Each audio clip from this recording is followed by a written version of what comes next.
Welcome to Entrepreneurs Are Leaders podcast with Harry Sardinas. Interviews with world's most influential entrepreneurs that share tips about how to grow your business exponentially. Charismatic speaking, leadership, branding, marketing strategies designed to help you monetize your knowledge, find true happiness, and manifest your goals and dreams. Welcome to the Entrepreneurial Leader podcast, and today we have our special guest, Adam Leeper from the military, helping entrepreneurs to grow the business. So, Adam, can you please introduce yourself? Yeah, first off, thank you so much for having me on here, Harry. It's Pleasure. Great getting to talk with you. So I'm excited to talk about what I came here for. But my name is Adam Leeper. I'm the CEO and founder of Forge Achievement Coaching LLC. So I'm a business coach and strategist that's focused on building systems with small to medium-sized service-based businesses and turning those business owners from the doer, really the employee in their business, to actually being the entrepreneur and leader that they get to have their time back and their freedom, right? What they really got into entrepreneurship for, and teaching them how to be a leader, those competencies and skills that they maybe not have going into this. So that's what I specialize in. I come with over a decade of Army officer experience in the National Guard as a logistics officer, while simultaneously working in corporate America in human resources and recruitment and talent acquisition. So I got to see a lot on the corporate America side, from global Fortune 500 companies that I've worked for down to smaller mom and pop shops and medium-sized businesses. I got a flavor of all of that, all the way up to what I'm doing currently still in as an officer in the military, in the Army National Guard. So that's a little bit about me, Harry. So, but what make you become an entrepreneur and operate your own business? It's completely different ball game, right? Yeah, so I was seeing a lot of mistakes, because I was playing in both worlds of learning leadership at some of the highest levels, right? And United States military has a history, whether you like it, you don't like it, they have a history of pumping out really great leaders, and they've distilled down the principles over hundreds of years of being able to do this the right way, right? So with that, I'm seeing this, I'm in this world, exploring this, learning all these good things, and then I see it, some very, very minimal cases, it being like the stuff I'm seeing in the military is actually out in the real world in corporate America. And I'm seeing it really come out. I'm with great supervisors and leaders, but it seemed like they were gone in a flash too fast. And I, was a day late, dollar short, and really working with them for long periods of time. And what I really experienced was a ton of toxic micromanagement, bad leadership, just people who weren't fit to lead. They were just really good at what they did as an individual contributor. And then you put them in a seat of leadership and they're not good at all of doing that. So I'm struggling with this. I'm seeing all of this stuff. And I said, you know what? I need to take what I know and stop thinking that everybody out here has the same information that I do, that I've experienced, because it's ingrained in us. So I can't think that everybody has the access to the same information that I do. So why not start doing what I also like to do, which is like what I learn and help other people out with it. So I'll talk to business owners over here and over there, and just for free, just give them some stuff, drop some knowledge here and there, and just their minds were so blown hearing this information. And I'm thinking, well, that's simple stuff. Day one people really know this stuff, but to them, it was something they never heard before. So I said, okay, I think I have something on my hands. And that's what really birthed me building my own company. I can tell that you really love when you're talking about this. You can see your eyes shine and you're so passionate about it. And yeah, the little chat that we have before the broadcast, we were talking about, it's a lot of similarity with the military and running a business more than what people think about it, because one of the key things in business is discipline. But the other thing that you're sharing, and you're 100% right, is leadership, right? Nobody teach any entrepreneur to be a leader. And that's why we have this organization, Speakers and Leaders, right? And grow your business exponentially, because leadership is the backbone of a successful organization. Could be in a small business, or a 500 Fortune company, right? And let's talk about leadership, because people think that good leaders are talent based, right? People think that, for example, if somebody is a good singer, like say Tina Turner, right? So she's a good singer because she has a talent, right? Not so many people will be able to sing like her, right? However, people think that, okay, the good leaders, oh, they have a talent, right? And what we find out is that leadership have nothing to do with talent. It's not talent based. It's a skill based. Basically, the more you practice, the better you become. However, you need to have the right information. And if you have the right information, and the more you practice, the better you become. It's like driving, right? When you start to drive, you cannot drive properly. But when you do it so often, some people even drive and speak on the phone, right? So because they practice so much, right? So what is your position in leadership?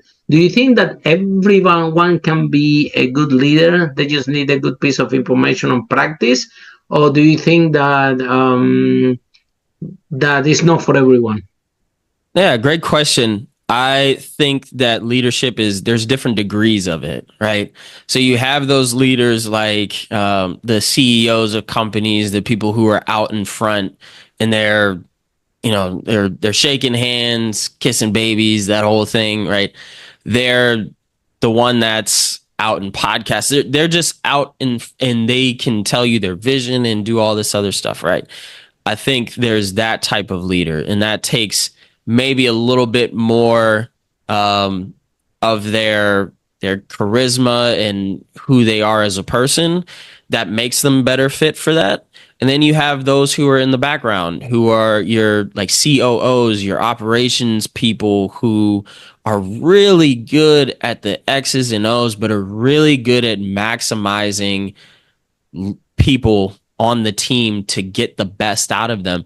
And they don't want to be in the limelight. They don't want to be in the spotlight. Maybe they're not the most liked or charismatic person. Maybe they're not the most extroverted person in an organization. But when it comes to the skills of leadership, and you grade them based on those skills, they have them. And they are really good and exceptional leaders. Maybe they're super quiet, they're introverted. There's varying degrees of leadership, and I feel like everybody can be a leader in their own right, in their own way, within a degree span of leadership. You don't have to be the Jeff Bezos of the world. You can be that one who's more in the shadows and runs everything, like Walt Disney's brother. If Walt Disney's brother wasn't the operations minded person in that relationship and led the company, we wouldn't have Disney in the form and fashion that we have it today.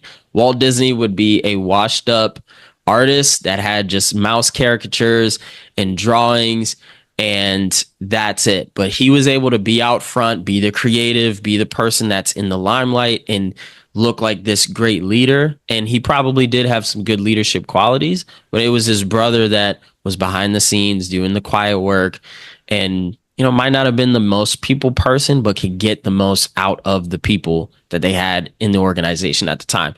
So that's what I look at when I see leadership. It's not you're born with it. I think people are born with maybe a greater propensity to be leaders faster. Like they have that talent. Like you said, Aretha Franklin can sing, but she started somewhere.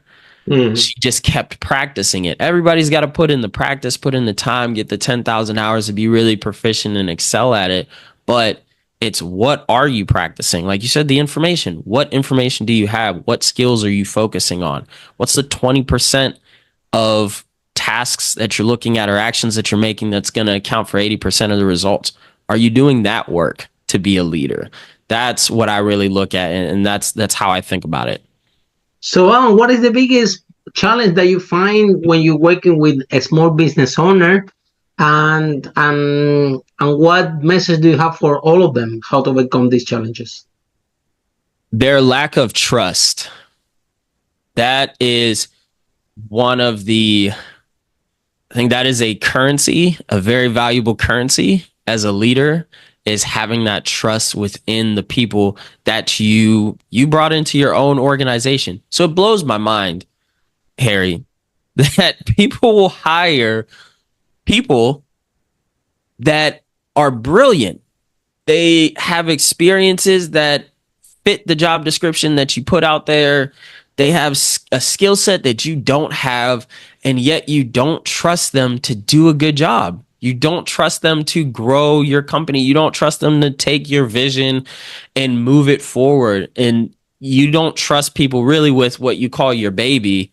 And that's not going to get you the growth that you're looking for, right?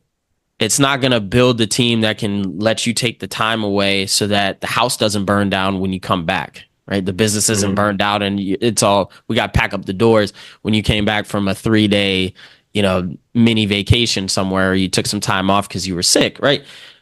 These business owners don't trust the teams that they're building, and it makes no sense to me. So I really try to change the narrative on that and change their thinking and frame it differently. Like, your team is the biggest asset to your business.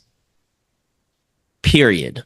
There's no debate. Your team is the biggest asset to your business. When they get better, when they get more skilled, when they get hungrier, when they get more passionate about what they're doing, your business grows exponentially without you having to touch it. That's the type of team. And I'm speaking from leading 2 teams. I'm coming out of command of one company right now and going into another one. And I was a second in command of a third. I've had some rock star teams, very lean. We're in logistics. We support people. We do the job that is thankless, very lean teams. And we trusted them to be the experts in their domains and just empowered them to take it over and do it. And the stuff they were able to do, we above and beyond, if we were to get our hands involved and like try to micromanage them and be overbearing, above and beyond. And it makes your job as a leader so much easier. You become that cheerleader on the sidelines. You just kind of like, hey, yeah, just keep doing this. Let me move some stuff out the way for you. But you just go forth and just run it. It's a big difference between leading and management, right? The management, here we go, as a manager, people go there and say, oh, why you haven't done your job? And if you don't hit your numbers, I'm going to fire you, right? Whether a leader will go up and say, man, how are you? How you doing? You didn't hit your numbers. Is everything wrong with your family? Do you need any help? How can I help you do your job better? It's a completely different approach, right? Where we call it the management will do what I did, and this is how you can reverse the whole situation and have an amazing outcome in the company, right? Absolutely. It's making that shift. And like I've seen great managers who practiced being a leader. Like they showed those qualities, not just, oh, well, it's an X's and O's thing. You didn't do this, so this happened. They're trying to figure out, well, what they're trying to diagnose it is what you're getting at. Diagnosing the problem. What's going on with you? Maybe there's some outside factors that are leading to this performance. Like, how can I help? Really taking the responsibility on themselves and the ownership of, maybe I didn't position you the best way. Maybe I didn't do the right training. Maybe there's something I missed as the leader that would make you better at this job. And then once I've gone through all of that and having that tough conversation, if you need to, of, hey, this person isn't working out, because that's accountability, then yeah, go ahead and exit them out of the company. But until then, you can't just think people are robots and say like, oh, well, you didn't do this. Like, it has to be one answer. You're just not good at this. You're not doing it. Like, you're just not performing. Well, why aren't they performing? Have that human element. Talk to them. Figure things out. you catch more flies with honey is the saying, right? So, and you learn how to empower people even through rough times. If they're struggling with something, they're just not getting it, you figure out that friction point and you're solving that problem. Like, you're in service to your team when you flip the switch to be a leader. Everything you're doing is serving them to make them as efficient and maximized as possible. If you look at it that way, then your approach changes when you talk to them. It's not management, it's leadership. You can manage the process and hold accountability, but you're leading them through whatever is happening, right? Until the point where they don't need you to be so involved. You can sit back and just let them kind of take over. So, Adam, tell us what are the 5 steps that entrepreneurs can be using out there, that they are the common 5 steps from success, from your experience from the military to the entrepreneurship world. Yeah, absolutely. So this 5-step approach I have, step number 1 goes like this: clearly define your purpose and your goal. If you don't know why you're doing something, what the reason is, it doesn't resonate with you, I really don't know why you're doing it to begin. But clearly define, to achieve a result, clearly define that purpose and that goal so that you have an endpoint. You know exactly what it looks like. You know what the picture looks like. It's crystal clear to you. That way you can also start to communicate it to others on your team. But that's a little bit outside of this. So that's step number 1. Step number 2 is identify your gaps. Just like you would do with a potential client in a sales process and identifying their gaps of where they want to go to where they are now. Do that yourself for your own results that you want to achieve. Identify your gaps. Look out into the world and see who's done this before that you can model off of. See what their traits are, what skills they have, what resources they use, whatever it is. Identify that, and then look at what you have and where your gap is, and say, well, okay, how can I get closer to that, to be the person that it seems almost impossible for me not to reach this result?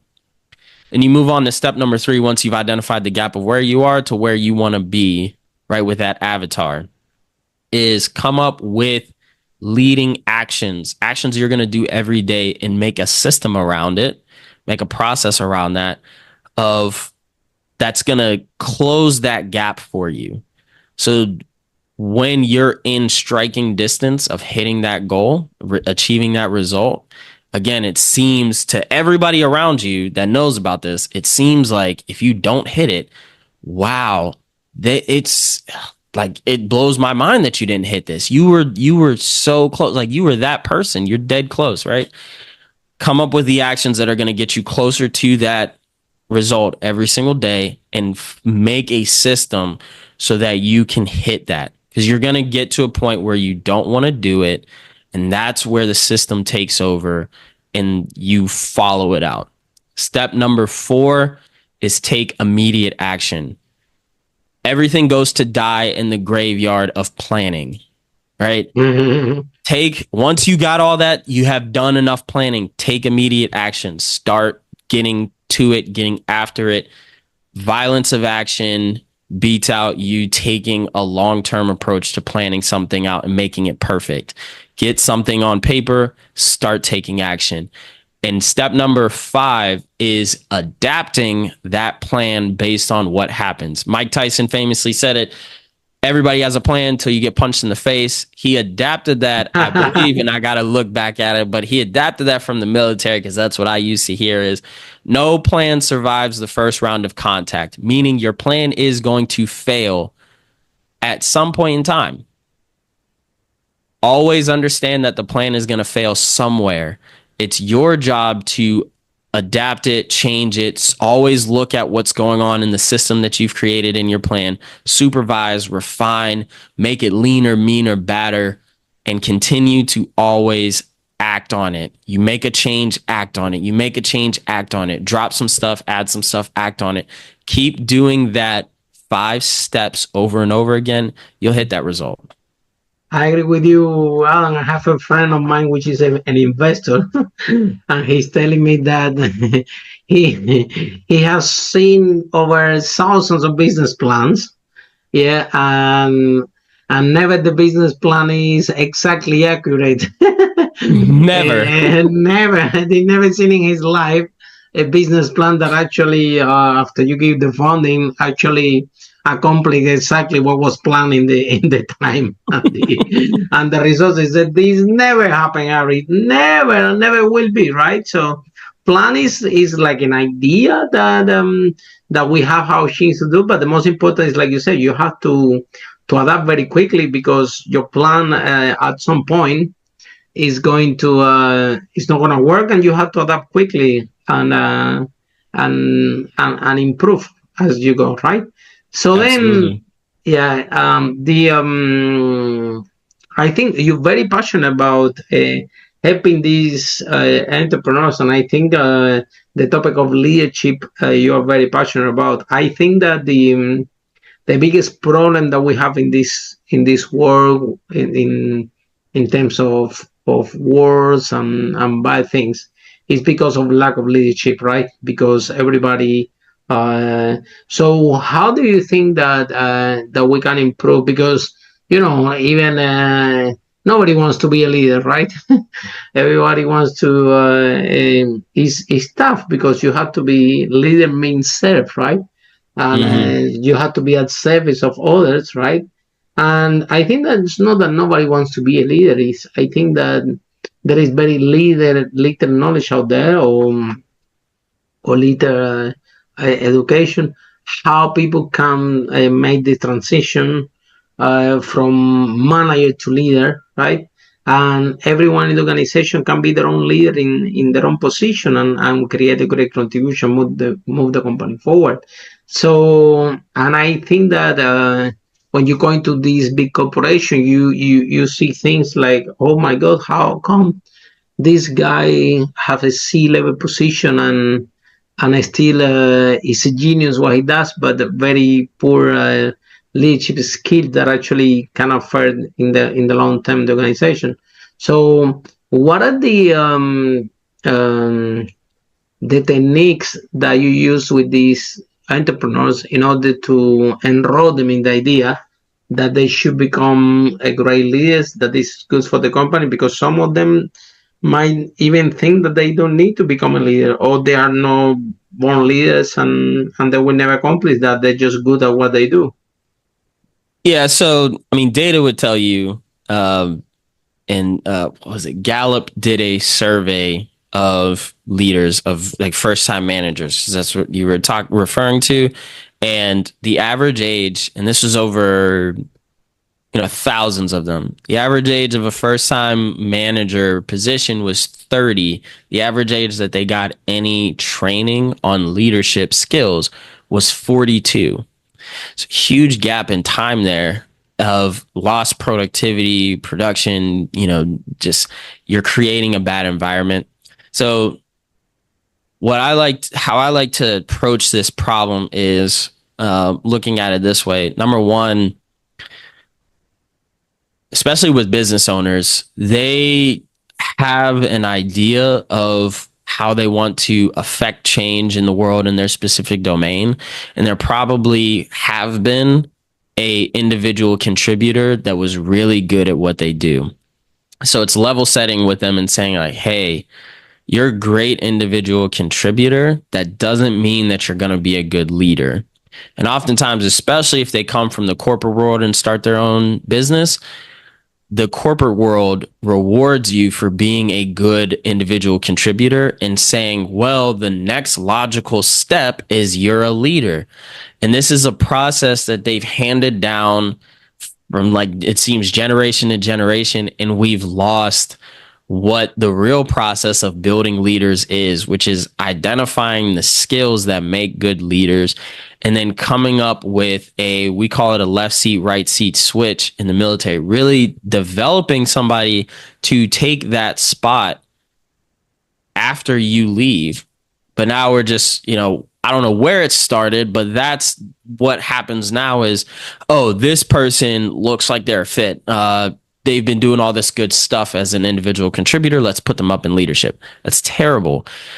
Letting people understand that, hey, that this doesn't make you a good leader is really step number one. Number two is coming up with a system of actually looking at the skill set that makes somebody a good leader versus not. You could study this. You could look at entrepreneurs like Jeff Bezos, like Bill Gates, like Steve Jobs. You could look at all these entrepreneurs in different domains and look at how they led people and how the emphasis they put on building teams around them of people who were way better in certain areas than they were, and just being able to guide and move the team in a direction that was inside here that they wanted to get out, a vision out. That was a different skill set. You can look at that and reverse engineer it and then apply that as a system and say, this is how we're going to look and evaluate leaders that are coming up. Some are going to be obvious to find. They're going to be there. You're going to see it from day one. Others, because of the situation, they're going to rise to the top when nobody else wants to rise to the top as a leader.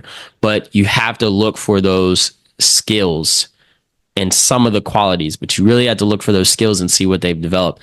Then start developing them for them. But for entrepreneurs who don't have that, right, and they're like, I want to become a leader, it's look at the people who have done it. Again, I listed some really good entrepreneurs who have done it, and reverse engineer what skills that they have. You can go on ChatGPT and do all this research if you want to.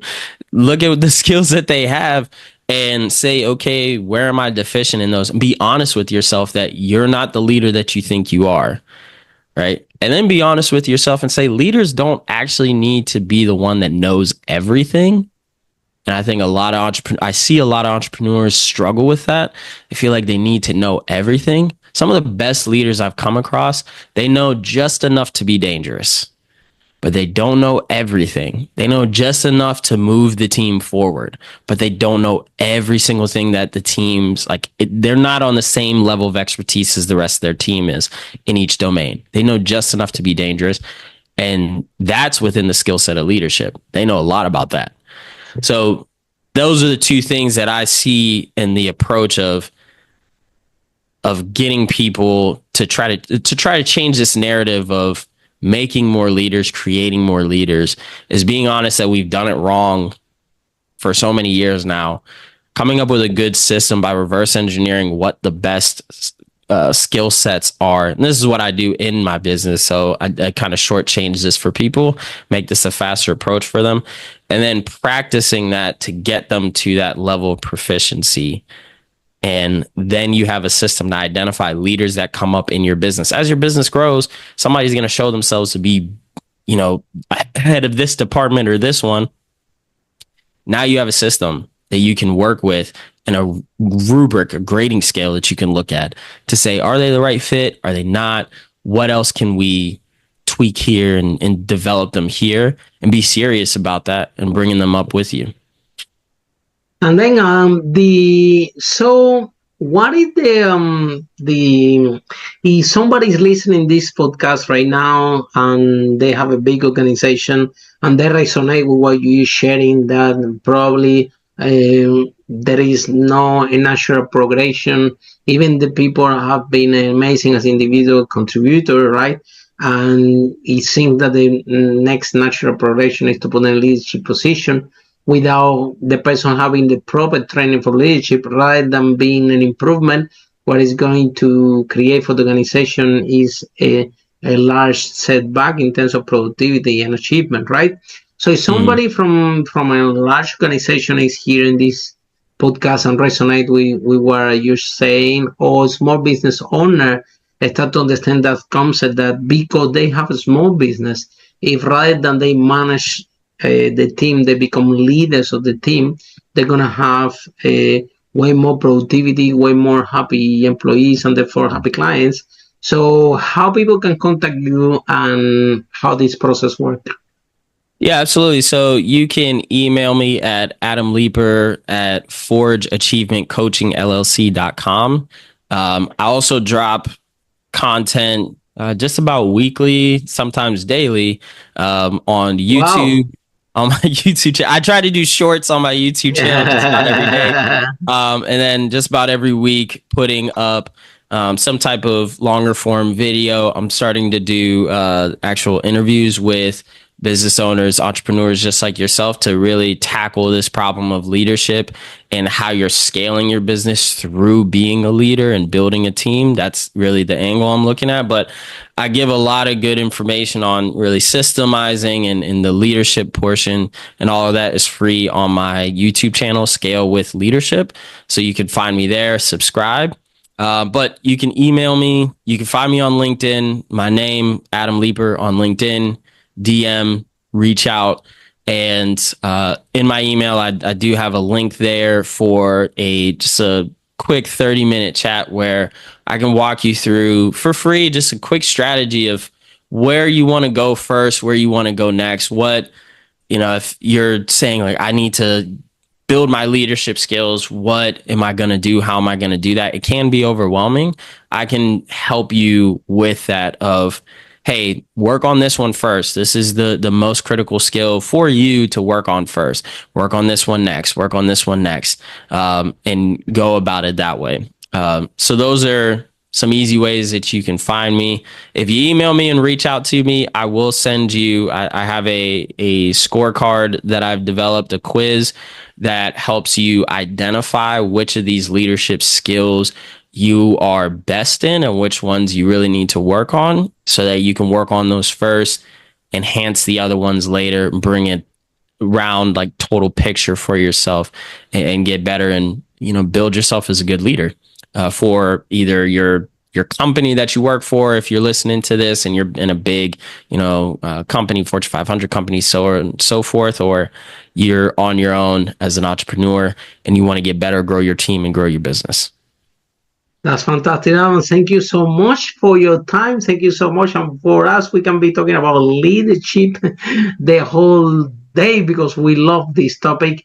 I think that I want to congratulate you for the big contribution that you're doing for entrepreneurs around the world, and for this amazing podcast you have also, right? Helping entrepreneurs more on with the understanding how they can become a great leaders and how they can have a great impact on their life from your lesson from the military. Thank you so much for your contribution, and for all of you following in this podcast, Entrepreneurs How Leaders. See you in our next podcast, how brave entrepreneurs are making a huge difference and being a contributor for others and help them to grow the business. Bye for now.